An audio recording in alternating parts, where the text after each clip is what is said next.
രാഹുൽ മാങ്കൂട്ടത്തിന്റെ ജാമ്യാപേക്ഷയിൽ കോടതി തീരുമാനമുടൻ. രാഹുലിന് ജാമ്യം നൽകരുതെന്ന് പ്രോസിക്യൂഷൻ. നോട്ടീസ് നൽകാതെയാണ് അറസ്റ്റ് എന്ന രാഹുലിന്റെ അഭിഭാഷകൻ. വിവരങ്ങളുമായി അമൽ തേലംപറമ്പിൽ ചേരുന്നുണ്ട്. അമൽ, എപ്പോഴായിരിക്കും കോടതി ഉത്തരവ്?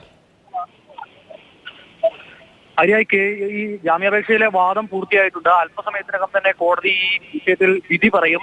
രാഹുലിന് ജാമ്യം കിട്ടും എന്നുള്ള പ്രതീക്ഷയിലാണ് യൂത്ത് കോൺഗ്രസ് പ്രവർത്തകരും കോൺഗ്രസ് നേതാക്കളും എല്ലാം ഉള്ളത്. ഇപ്പോഴും എം വിൻസെന്റ് MLA നേതൃത്വത്തിലുള്ള ഒരു സംഘം കോടതിക്കകത്ത് രാഹുലിനൊപ്പം തുടരുന്നുണ്ട്. രാഹുലിനെതിരെ ചുമത്തിയിരിക്കുന്നത് പൊതുമുതൽ നശിപ്പിച്ച കുറ്റമടക്കമുള്ള കുറ്റങ്ങളുണ്ട്. പോലീസിന്റെ കൃത്യനിർവഹണം തടസ്സപ്പെടുത്തിയ, പോലീസിനെ ആക്രമിച്ച, പോലീസിന്റെ ഷീൽഡും ലാത്തികളും തല്ലി തകർത്തു എന്നതടക്കമുള്ള കുറ്റങ്ങൾ ആരോപിച്ചാണ് ഈ കേസിൽ രാഹുലിനെ പ്രതി ചേർത്തിരിക്കുന്നത്. അതിനാൽ തന്നെ സാധാരണ നിലയിലാണ് എങ്കിൽ ജാമ്യം ലഭിക്കാനുള്ള സാധ്യത വളരെ കുറവുള്ള ഒരു കേസാണ്. പക്ഷേ ഈ കേസിന്റെ ഒരു സാങ്കേതികത്തിന്റെ ഒരു പ്രശ്നം എന്ന് പറയുന്നത് കേസിലെ ഒന്നാം പ്രതി പ്രതിപക്ഷ നേതാവ് VD സതീശൻ, രണ്ടാം പ്രതി ഷാഫി പറമ്പിൽ MLA, മൂന്നാം പ്രതി കോവളം MLA എം വിൻസെന്റ്, ഇങ്ങനെ 3 പേർ പുറത്തു നിൽക്കുകയാണ്. 4ാം പ്രതിയാണ് രാഹുൽ. അങ്ങനെ രാഹുലിനെ അറസ്റ്റ് ചെയ്യുമ്പോൾ ജാമ്യത്തിൽ വിടരുത് എന്ന് പറഞ്ഞുകൊണ്ട് ഉന്നയിക്കുന്ന വാദങ്ങൾ, പ്രോസിക്യൂഷൻ ഉന്നയിക്കുന്ന വാദങ്ങളാണ് ഏറ്റവും പ്രധാനപ്പെട്ട പ്രശ്നം.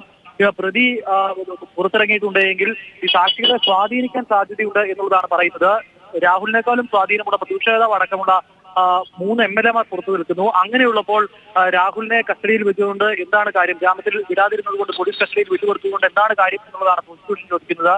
ഈ കോടതിയുടെ ഒരു പരാമർശവും വാദത്തിനിടെ ഉണ്ടായിരുന്നു. കോടതി ഈ തടിക്കഷ്ണങ്ങളുമായാണോ പട്ടിക കഷ്ണങ്ങളുമായാണോ സമരത്തിന് എത്തുന്നത്, സമാധാനപരമായ സമരത്തിന് എത്തുന്നത് എന്നൊരു ചോദ്യം ഉന്നയിച്ചിരുന്നു. അത്തരത്തിലുള്ള പരാമർശങ്ങൾ കോടതിയുടെ ഭാഗത്തു നിന്നും ഉണ്ടായിട്ടുണ്ട്. എന്തായാലും വിധി എന്താണ് എന്നറിയാൻ ഇനിയും ജാമ്യാപേക്ഷയിൽ വാദം പൂർത്തിയായിട്ടുണ്ട്. അല്പസമയത്തിനകം തന്നെ ഉത്തരവ് വരും.